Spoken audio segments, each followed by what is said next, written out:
నీ వాక్యమనుభవించుట నాకు అనుదిన ఆహారమై అమరుచుండు. ఘనమైన నీ వాక్యమనుభవించుట నాకు అనుదిన ఔషధమై అమరుచుండు. ఘనమైన నీ వాక్యమనుభవించుట నాకు అనుదిన దీపమై అమరుచుండు. ఘనమైన నీ వాక్యమనుభవించుట నాకు అనుదిన జీవమై అమరుచుండు.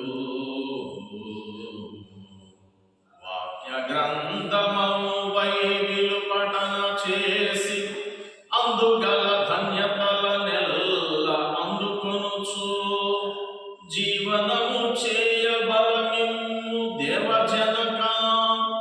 గ్రంథ విషయమై నీకు నా వందనములు. గ్రంథ విషయమై నీకు నా వందనములు.